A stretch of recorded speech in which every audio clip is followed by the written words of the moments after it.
the meaning he has in the world. How many of you know what Gandhi's first name was? Does anybody know? Yeah. Mohandas. Mohandas. Nice job on the first try. The question before us today is whether or not Mohandas Gandhi, who is commonly known by his nickname of Mahatma, was a racist or a revolutionary.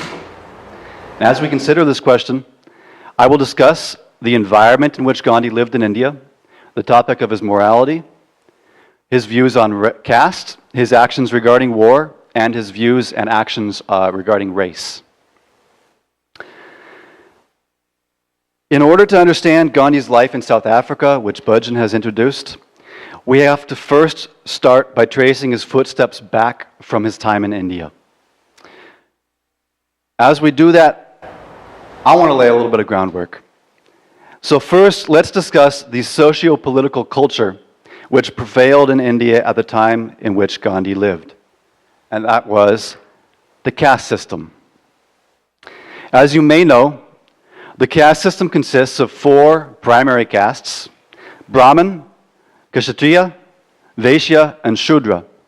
According to the teachings of caste, Brahmins are priests, Kshatriyas are warriors, Vaishyas are merchants, and Shudras are servants.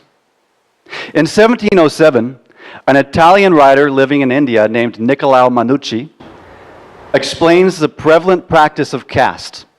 Writing about Brahmins, Manucci says, "This class of men is, among them, the most considered and the noblest." He further explains, "The Hindus divided all mankind into 4 kinds or classes. To these 4 kinds or classes they add one more, which is not counted along with the above, but is held by them to be separated from the general body of men. These people are called, in their language, Chandala, or blacks. More common terms for Chandala are outcast, or untouchable, or Dalit." In 1816, French Indologist Jean-Antoine Dubois describes the demographic details of Indian society, which prevailed at the time he was there. He writes, "The Shudras, the lowest of the 4 castes, are the most numerous of the 4 main castes. They form, in fact, the mass of the population, and added to the pariahs or outcasts, they represent at least 9/10 of the inhabitants." This worldview in which Brahmins are considered the noblest has been termed as Brahmanism. And in 1941, a Hindu monk named Swami Dharmatirtha defined the term. He writes, "Brahmanism is the name used by historians to denote the exploiters and their civilization. It may be defined as a system of socio-religious domination and exploitation of the Hindus based on caste, priestcraft, and false philosophy." Describing the central importance of caste to Brahmanism, Tirtha continues, "The strength of Brahmanism," he writes, "depends on an ingenious organization of society in which the hereditary priest is supreme, priestcraft is the highest religion, and philosophy is the handmaid of priestcraft." Originally, the scheme contemplated only 4 caste divisions. But the process of classification by birth and social exclusiveness, once brought into fashion, gave rise to many thousands of castes and subcastes. As Tirtha points out, the original scheme of Brahmanism only includes 4 castes. To be even more accurate, Brahmanism is founded on the superiority of Brahmins and the inferiority of everyone else. German sociologist Max Weber summarizes this, stating, "Caste is and remains essentially social rank, and the central position of the Brahmins in Hinduism rests primarily upon the fact that social rank is determined with reference to Brahmins." According to Hindu scriptures, explains American religious studies professor Brian K. Smith, the Brahmin social class are gods on earth. He concludes, "In the classification of society, the Brahmins are also and always given the highest position." So what is the outcome of such a system? Is universal human dignity possible within it? Is social mobility possible? Dr. Bhimrao Ambedkar was a contemporary of Gandhi. He was born as an untouchable, a Dalit, an outcast. As Ambedkar explains, the names Brahmin, Kshatriya, Vaishya, and Shudra are names which are associated with a definite and fixed notion. That notion is of a hierarchy based on birth. Writing from experience about the outcome of the caste system, Ambedkar says, Hindu society is like a tower of many stories. It has neither a ladder nor a door to go out. In other words, the caste system traps people. It forces people to live in the same circumstances and profession of their parents. It teaches them that it is wrong to try to be something different or to try to improve or better your lot in life. So let's talk about Gandhi. Gandhi died in 1948 at the age of 78. The year before Gandhi died, his personal secretary resigned. R.P. Parasuram had been Gandhi's secretary for 2 years, but finally he had enough, and he wrote a letter of resignation. He began, "Revered Bapu, you must imagine to what depths I must have been agitated then to overcome my shyness and become bold, and that too with a man who is considered by many to be the greatest man living." Parasuram explains his reasons for being so bold. He writes, "I feel I am so clearly in the right, and you so clearly in the wrong. It is the cause that gives me courage." So what was the cause? Parasuram writes, "I object to your sleeping in the same bed with members of the opposite sex." Did he object to Gandhi simply having sexual relations? Or was it something more complicated? For one thing, Parasuram explains to Gandhi in his letter, Manu was seen getting into your bed. Who was Manu? Manu was Gandhi's 18-year-old grandniece. Manu was 12 years old when her mother died. She then entered the guardianship of Gandhi's wife, and after his wife died, in 1944, she entered the guardianship of Gandhi himself. In 1947, Gandhi wrote, "Parasuram has left me. Manu sleeps with me. She is a granddaughter to me." Also, he says, "Sleeping with Manu is for me an inseparable part of the yajna, the sacrifice." He argues, "For me, Manu sleeping with me is a matter of dharma, duty." Again, Gandhi explains, "Manu Gandhi, my granddaughter as we consider blood relations, shares the bed with me." The same day he writes, "I am anxious about Manu's state of mind." In fact, his secretary Parasuram was similarly anxious. In his letter of resignation, Parasuram writes, "There is something or other wrong with them, the women who sleep naked with Gandhi. The Punjabi girl who lived opposite my room in Matunga, she used to weep unrestrainedly, and that not caring whether others saw her or not. As for blood relations," this in reference to Manu Gandhi, "the world is skeptic even there. There have been cases of immorality between father and daughter, brother and sister. According to biographer Jad Adams, 18-year-old Abba, the wife of Gandhi's grandnephew Kanu Gandhi, rejoined Gandhi's entourage in the run-up to independence in 1947, and by the end of August, Gandhi was sleeping with both Manu and Abba at the same time."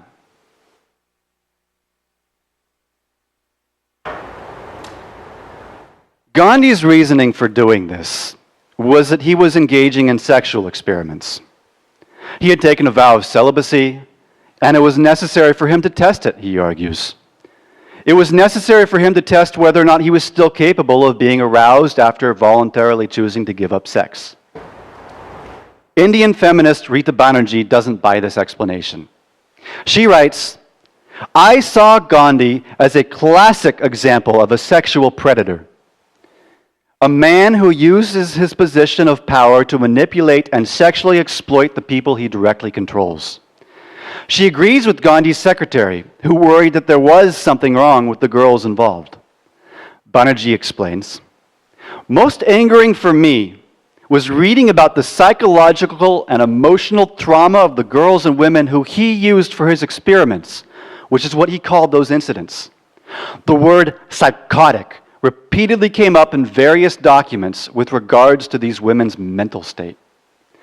The women, most of whom were in their late teens or early 20s, not surprisingly, given Gandhi could have experimented with the older women or even his own wife, were repeatedly described as depressed and weeping and seemed to be completely in his control." So says Banerjee, and so says Parasuram. Indian psychoanalyst Sudhir Kakar adds a perspective of his own, saying, "So focused was the Mahatma on his own feelings during these experiments that I believe he may have chosen to overlook the consequences for the women involved. Except for the flaring up of violent jealousy between the various women, we do not know the psychological effects, if any, that these experiments left on each of these women." So, if the question has not already been answered, then let us ask, how did Gandhi treat people? Gandhi is, of course, known for his prominent position in the Indian struggle for independence from the British Empire. He was not, however, the only person involved in that struggle. And as he participated in the struggle, he combined his efforts with ongoing advocacy for the caste system. The caste system.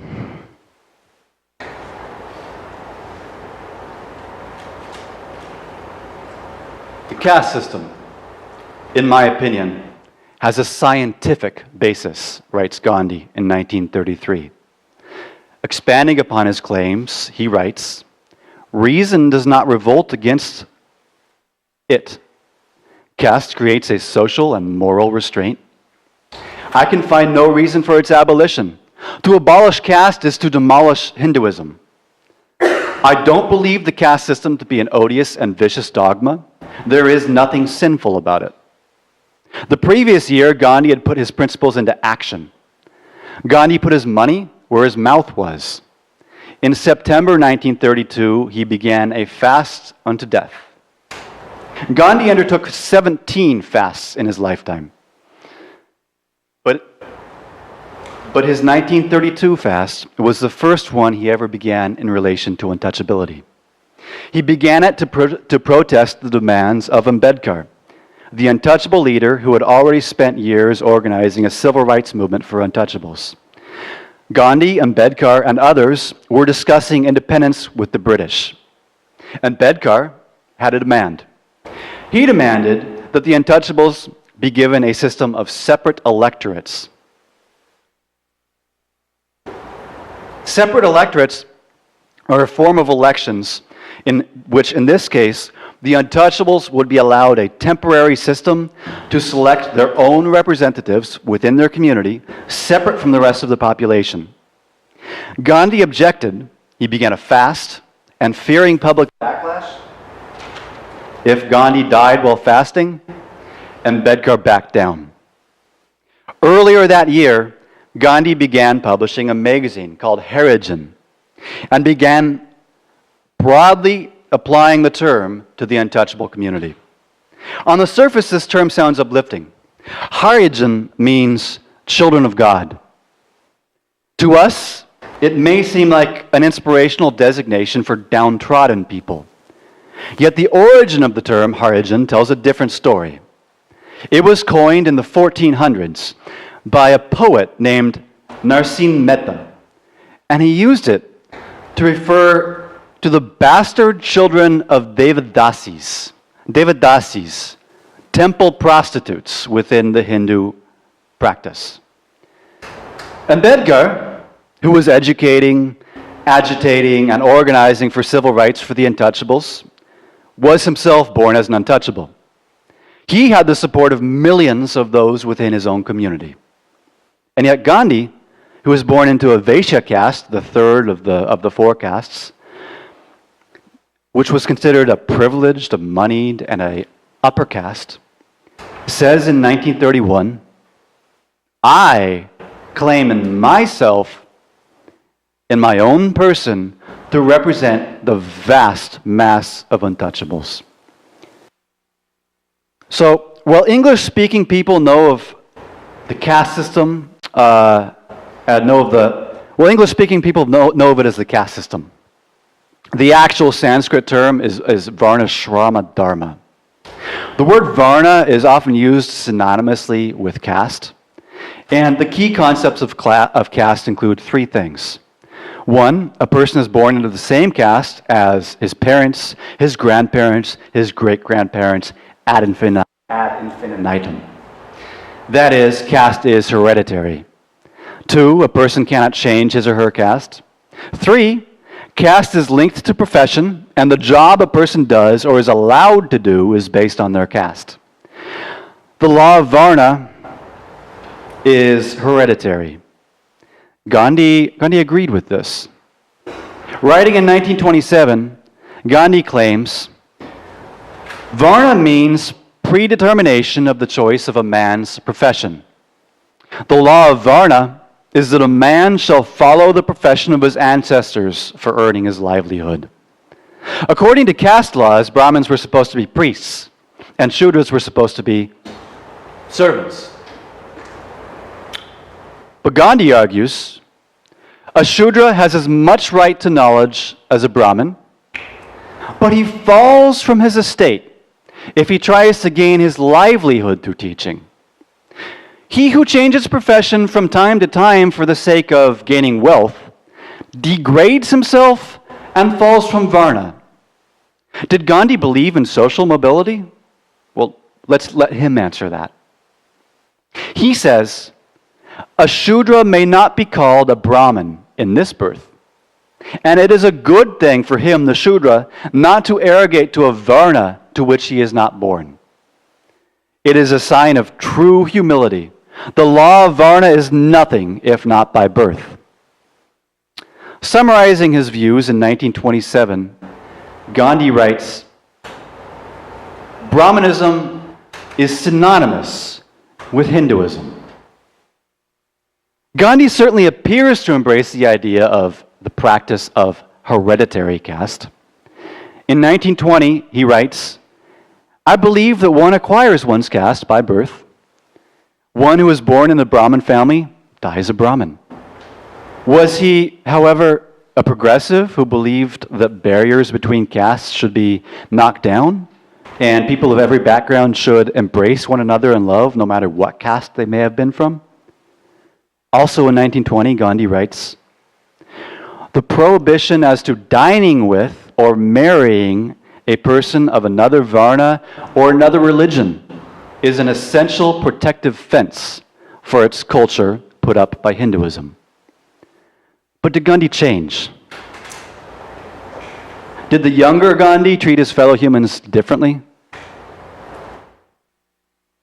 Did Gandhi begin life as a passionate young man with stars in his eyes and a devotion to being the change he wanted to see in the world?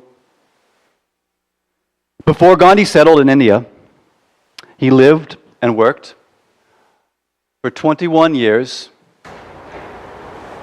in South Africa, which at the time was a British colony. In 1925, 10 years after Gandhi left South Africa, he first began writing and publishing his autobiography. And Gandhi introduces his autobiography by stating, it is not my purpose to attempt a real autobiography. I simply want to tell the story of my numerous experiments with truth, as my life consists of nothing but those experiments. A large portion of Gandhi's autobiography consists of relating the events of his time spent in South Africa. Two claims particularly resonate with a modern audience. First, Gandhi claims he was the victim of racial prejudice in 1893. After buying a first-class train ticket, he writes he was thrown off the train for being a colored man riding in a first-class compartment. In his autobiography, he says that this made him ask, should I fight for my rights or go back to India? According to Gandhi, he decided it would be cowardice to run back to India without fulfilling my obligation. The hardship to which I was subjected was superficial. It was only a symptom of the deep disease of color prejudice. I should try, if possible, to root out the disease and suffer hardships in the process. Second, Gandhi talks about how he joined the British Army in 1906 during a war to suppress an uprising of Zulus against the colonial government. He claims his motivation for enlisting in the British Army was to help the Zulus. His motivation for enlisting in the army, which was fighting against the Zulus, was to provide medical care for the Zulus. And Gandhi writes in his autobiography, to hear every morning reports of the soldiers' rifles exploding like crackers in innocent hamlets, and to live in the midst of them was a trial. But I swallowed the bitter draught, especially as the work of my corps consisted only in nursing the wounded Zulus. I could see that but for us, the Zulus would have been uncared for. My heart was with the Zulus. I was delighted that our main work was to be the nursing of the wounded Zulus. So much could be said about Gandhi's life in South Africa, how he started an ashram, how he founded a newspaper called The Indian Opinion, how he collaborated with Reverend Joseph Doak and commissioned the Reverend Doak to produce a biography of Gandhi himself, how Gandhi traveled to England to find a publisher for his own biography, how he expressed his desire to buy out the whole of the edition, or how Gandhi worked to distribute complimentary copies of his biography to newspapers in particular. Instead of talking about those things, let's discuss Gandhi's claims in his autobiography that, 1, he joined the British Army to help Zulus wounded by the British soldiers, and the 2, his goal was to root out the disease of color prejudice. Conflict between the Zulus and the colonial government began smoldering in 1905, and in 1906 it ignited into a war. The Zulu War is more commonly known as the Bambata Rebellion. This is Bambata on the right. And it's considered the beginning of the African struggle against apartheid-style politics in South Africa. The war began after Zulus killed 2 British tax collectors to protest a head tax. And from February to July 1906, the Zulu chief, Bambata, led his people in an armed struggle. In his 1925 autobiography, Gandhi claims he learned of the war through the newspapers, writing, "The papers brought the news of the outbreak of the Zulu rebellion. I bore no grudge against the Zulus. They had harmed no Indian. I had doubts about the rebellion itself." So do Gandhi's writings, however, during the Zulu War, tell the same story as his writings from 20 years after the war. In 1905 articles in his newspaper, The Indian Opinion, Gandhi was already asking for Indians to be included in the British Army. In November 1905, 3 months before the Zulu Rebellion began, Gandhi writes, "If the government only realized what reserve force is being wasted, they would make use of it and give Indians the opportunity of a thorough training for actual warfare." In December 1905, Gandhi praises a law allowing the colonial government to raise a force of Indian immigrants volunteer infantry. This law, he argues, permits the opportunity to participate in actual warfare. Drawing on his expertise as an attorney, Gandhi writes, "If the government only wanted the Indian immigrant to take his share in the defense of the colony, which he has before now shown himself to be quite willing to do, there is legal machinery ready-made for it." In March 1906, Gandhi published a plea for Indians to volunteer, writing, "The native trouble is dragging on a slow existence. The white colonists are trying to cope with it. And many citizen soldiers have taken up arms. And he suggests that the conflict would end swiftly if the colonial government only made use of the military strength of the Indians. He writes, "There is a population of over 100,000 Indians in Natal." In Natal. Here, on the eastern coast of modern-day South Africa. Gandhi writes, "It has been proved that these 100,000 Indians can do very efficient work in times of war." In April 1906, he describes the conflict between the Zulus and the British. The colonial government faced a tough fight, is what he suggested. He writes, "The region in which Bambata is operating as an outlaw is in difficult terrain, full of bushes and trees, where the Kafirs can remain in hiding for long periods.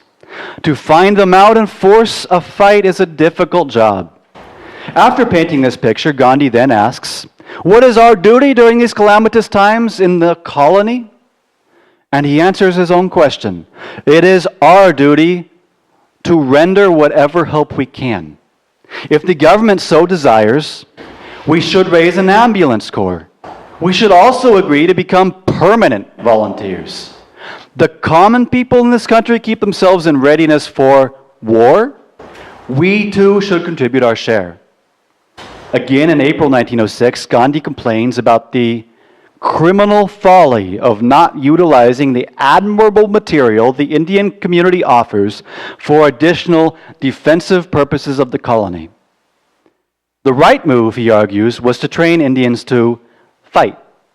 Gandhi writes, "It is surely elementary wisdom to give the Indian population an adequate military training."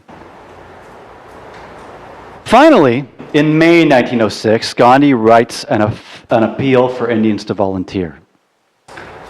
He complains, however, the pity of it is that the government have not taken the elementary precaution of giving the necessary discipline and instruction to the Indians.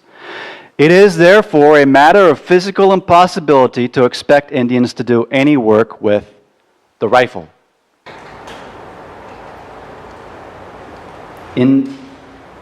While Gandhi considered it a pity the Indians had not been adequately trained to use rifles, he was convinced that the community could still serve as a great asset in times of war. He concludes, "It cannot be seriously argued that there is any wisdom or statesmanship in blindly refusing to make use of, for purposes of war, 100,000 Indians." In June 1906, the colonial government accepted Gandhi's demands to form an Indian Corps.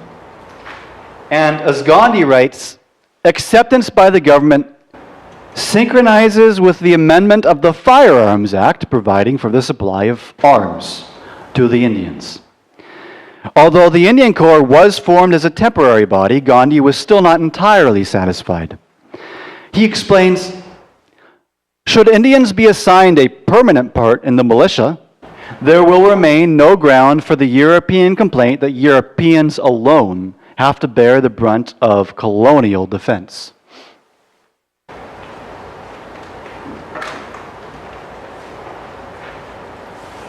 Subsequently, Gandhi began encouraging Indians to subscribe to a soldiers' fund to support the British Empire's troops. Indians should go to the front, he said, but he insists that those who do not go to the front should raise a fund for the purpose of sending the soldiers fruits, tobacco, warm clothing, and other things that they might need. Why? Because, writes Gandhi, it is our duty to subscribe to such a fund. The Indian Corps was assigned to work as stretcher bearers. But Gandhi viewed it as an opportunity to get his foot in the door and start working towards a bigger goal, creation of an armed Indian Corps. Writing in June 1906, he explains his strategy. The stretcher-bearer corps is to last only a few days. Its work will be only to carry the wounded, and it will be disbanded when such work is no longer necessary. These men are not allowed to bear arms. The move for a volunteer corps is quite different and much more important. That corps will be a permanent body. Its members will be issued weapons, and they will receive military training every year. In the last newspaper article Gandhi wrote before going to the battlefield, Gandhi issues a stirring call for other Indians to join him. There is hardly any family from which someone has not gone to fight the Kafir rebels, declares Gandhi. Following their example, we should steel our hearts and take courage. Now is the time when the leading whites want us to take this step. Thank you, Joe. Okay, so Gandhi then went to war. After spending these many months advocating that his community join the British effort, Gandhi went to war in June 1906, and he was appointed as a British Sergeant Major, and you can see him here at the center of his Indian Corps. And from the battlefield, he sent regular reports back to his newspaper, the Indian Opinion. From June 26th to July 19th, the Indian Corps, with Gandhi at its head, was at war. Of course, Gandhi's autobiography says that his heart was with the Zulus, and that his work consisted only of nursing wounded Zulus. Keep that in mind for the next few moments as we discuss the reports that he sent back from the battlefield. In these reports, we read on June 26 that some Indians had to dress the wounds on the backs of several native rebels who had received lashes.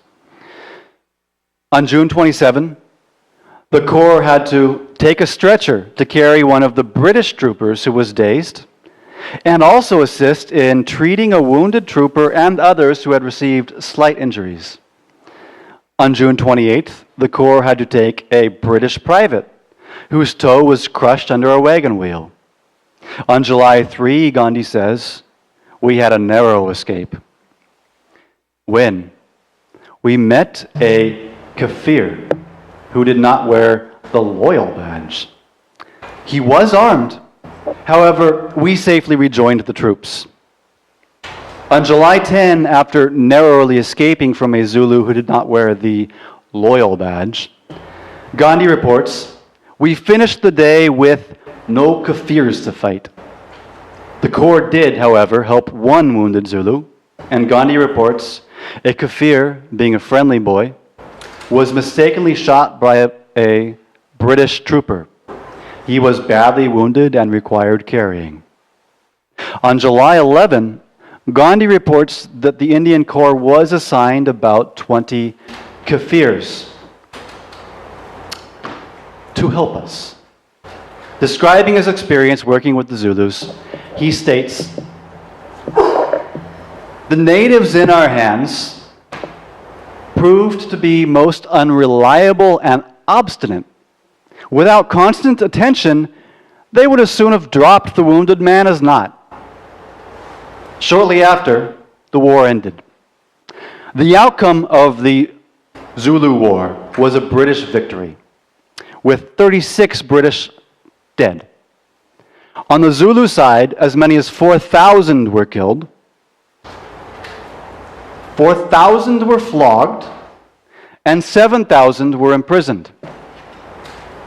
Gandhi, however, was pleased with the role he played in the British Army and in the Zulu War.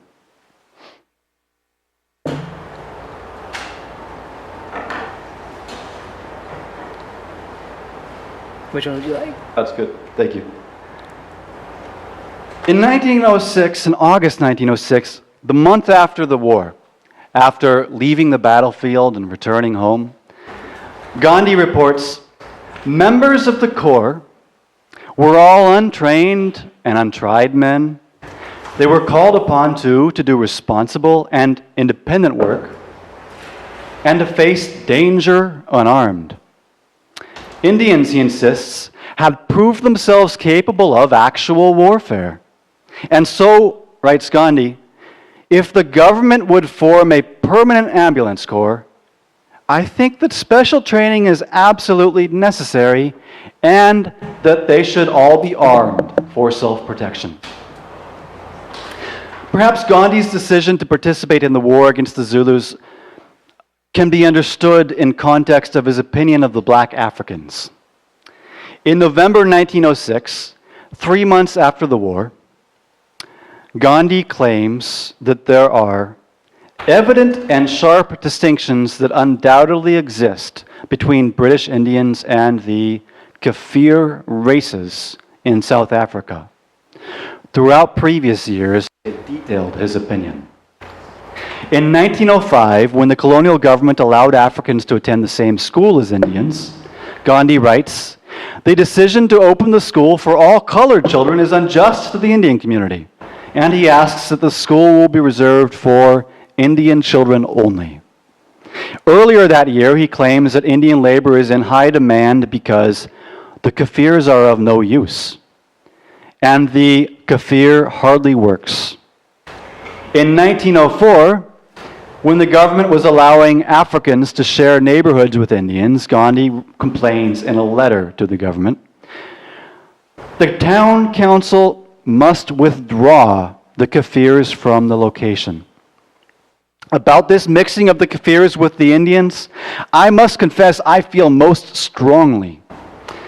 I think it is very unfair to the Indian population, and it is an undue tax on even the proverbial patience of my countrymen. In 1903, Gandhi protests against the new tax which applied equally to both Africans and Indians. Yet Gandhi suggests, whereas Kafirs are taxed because they do not work at all or sufficiently, we are to be taxed evidently because we work too much. The only thing in common between the two, Kafirs, black Africans, and Indians, the only thing in common between the two being the absence of the white skin. Speaking of white-skinned people, in 1903, Gandhi also declares, "We, the Indians, believe as much in the purity of race as we think the whites do. Only we believe that they would best serve the interest which is as dear to us as it is to them by advocating for the purity of all races and not one alone. We believe also that the white race of South Africa should be the predominating race." In 1899, Gandhi writes, "Indians are undoubtedly infinitely superior to the Kafirs." And finally, Gandhi presents his general opinion of black Africans in 1896. They were, he insists, pitted against the Indians. He writes, "Ours is one continual struggle against a degradation sought to be inflicted upon us by the Europeans, who desire to degrade us to the level of the raw Kafir, whose occupation is hunting, and whose sole ambition is to collect a certain number of cattle to buy a wife with, and then pass his life in indolence and nakedness." In 1895, Gandhi began his public life by leading a campaign in the city of Durban, working as an attorney. As he reports, in the Durban Post and Telegraph offices, back up a little bit, right there. In the Durban Post and Telegraph offices, there were separate entrances for natives and for Asiatics and Europeans. We felt the indignity too much. We petitioned the authorities to do away with the invidious distinction. The authorities listened to Gandhi's petition. He was pleased with the outcome. As he writes, the result has not been altogether unsatisfactory. Separate entrances will now be provided for the three communities. Indians no longer had to share a door with native black Africans.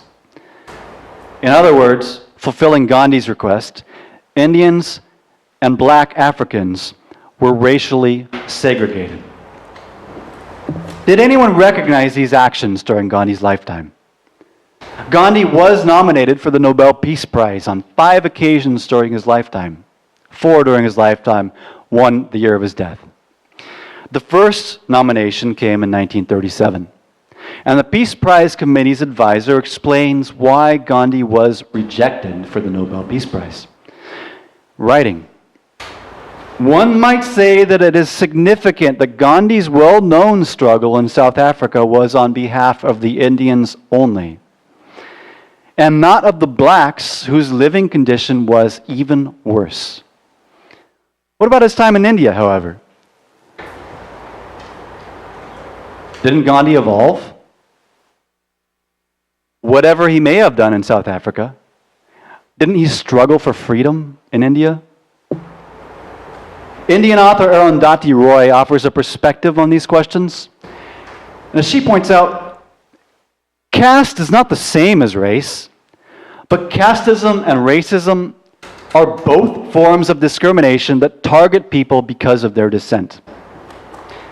To support caste is very much like supporting racism or apartheid. Apartheid fell in 1991, but caste remains a deep-rooted issue in modern India. For instance, Human Rights Watch reports political and rights movements have broken some caste barriers, but caste continues to be used to justify discriminatory, cruel, and inhuman treatment inflicted upon millions of Indians, especially in areas of rural India where caste designation still dictates rigid rules and entitlements.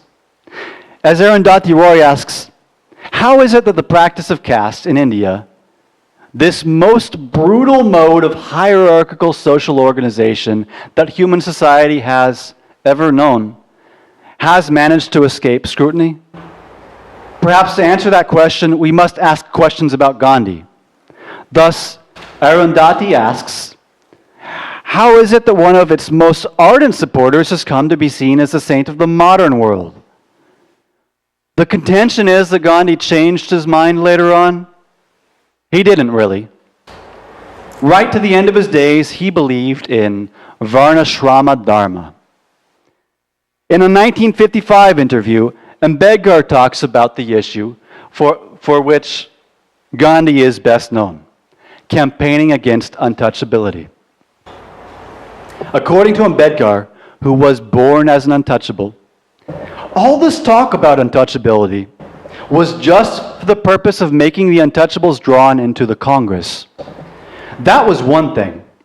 Secondly, Gandhi wanted that untouchables would not oppose his movement of Swaraj, independence.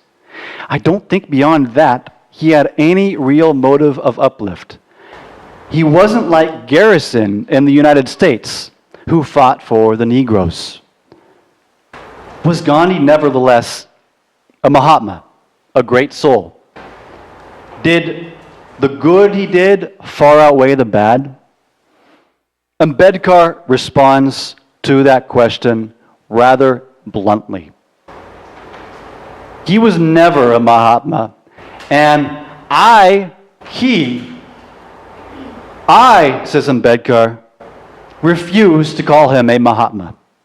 I've never in my life called him Mahatma. He doesn't deserve that title, not even from the point of view of his morality. Furthermore, Ambedkar says, Gandhi has already vanished from the memory of the people in this country. So why is Gandhi still so widely known and celebrated? According to Ambedkar, his memory is kept up because the government annually gives a holiday, either on Gandhi's birthday or on some other day connected with some event in his life, and has a celebration every year going on for several days in a week. There's another reason, too, why Gandhi is remembered so well. In 2010, an Indian Member of Parliament asked an on-record question of India's Ministry of External Affairs. And this Indian MP asks, in what countries Gandhi's statues have been unveiled? And he also asks to know about the assistance being provided by the government in setting up such statues. The Indian government replies that, yes, it pays for making of the busts and statues and for their transportation. Additionally, the government provided a worldwide list of 53 statues of Gandhi it paid to install around the world between 2001 and 2010. The number of Gandhi statues paid for by the Indian government in other years is not readily available information, but it likely numbers in the hundreds. So returning to our original question, we must ask, was Gandhi a racist or was Gandhi a revolutionary? As we seek an answer, let me ask this. Nobody is perfect, certainly, but how imperfect must a person be before we reject their ideology, their philosophy, and their lifestyle, and before we choose not to glorify them with the installation of statues? Was Gandhi just a product of his times? If Gandhi was just a product of his times, can he truly be called a Mahatma, a great soul? Thank you.